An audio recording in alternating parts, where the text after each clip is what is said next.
মানুষ একা থাকতে ভালোবাসে না, কিন্তু যখন তার দুঃখগুলো কেউ বুঝতে চায় না, তখন সে মানুষ বাধ্য হয়ে নিজেকে আড়াল রাখে। মাঝে মাঝে আপনজনদের একটু কষ্ট দিতে হয়, মাঝে মাঝে আপনজনদের কাছ থেকে একটু দূরে সরে যেতে হয়, যাতে তারা বুঝতে পারে তাদের জীবনে তোমার মূল্য কতখানি। মাঝে মাঝে নিজেকে একা ভাবতে খারাপ লাগে না, মাঝে মাঝে তোমাকে ভুলে থাকার অভিনয়ে জয়ী হয়ে যায়, মাঝে মাঝে তোমার অবহেলাকে ব্যস্ততা ভাবতে ভালো লাগে, মাঝে মাঝে তোমার থেকে দূরে থাকার ইচ্ছাটা প্রচন্ড হয়, মাঝে মাঝে নিজেকে খুব বেশি তোমার অপরাধী মনে হয়। মানুষ যখন কোনো কারণে কারো দ্বারা কষ্ট পায়, ঠিক সেই সময় সে নিষ্ঠুর হতে শিখে। মানুষের জীবনে কষ্টই হলো নিষ্ঠুর হবার অন্যতম কারণ। মানুষের জীবনে যেমন অন্ধকারের পর আলো আসে, তেমনি দুঃখের পর সুখ। তাহলে আমরা যদি একটি নতুন আলোর জন্য অপেক্ষা করতে পারি, তাহলে দুঃখের পর সুখের জন্য কেন নয়?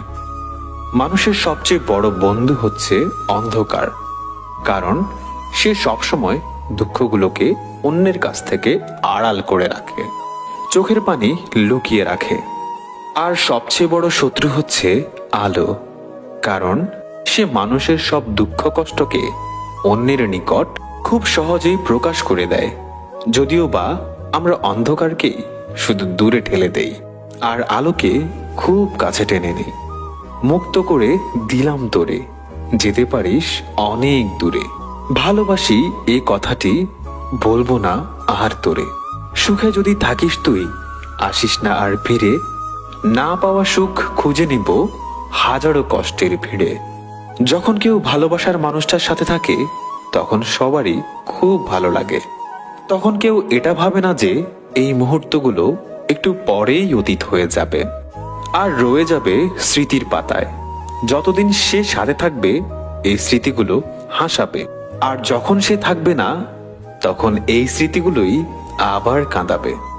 যখন কোনো কারণে ভালোবাসার মধ্যে সন্দেহ বাঁধে, তখন সে যাই বলুক, সেটা বিশ্বাস করাটা অনেক কঠিন হয়ে পড়ে। তুই তোর মতো করে ভালোবাসিস অন্য কাউকে, আজ আমি আমার থেকে মুক্তি দিলাম তোকে। স্বপ্নগুলো নিয়ে যাস অন্য আকাশে উড়ে দেখিস। সুখটা কাকে বলে ক্লান্ত হলে ফিরে আসিস। আমার চেনা ঘরে কখনো যদি চোখের পাতা ভিজে যায় জলে, বুঝতে পারবি পাঁজর ভাঙার কষ্ট কাকে বলে। মেঘ ভেবেছিলাম তোকে, কিন্তু বৃষ্টি হয়ে এলি, আমার যত স্মৃতি ভিজিয়ে দিয়ে গেলি। হয়তো কালকে সবার মতো তুইও আমাকে ছেড়ে যাবি। মনে রাখিস, হাত বাড়ালেই তুই শুধু আমায় খুঁজে পাবি।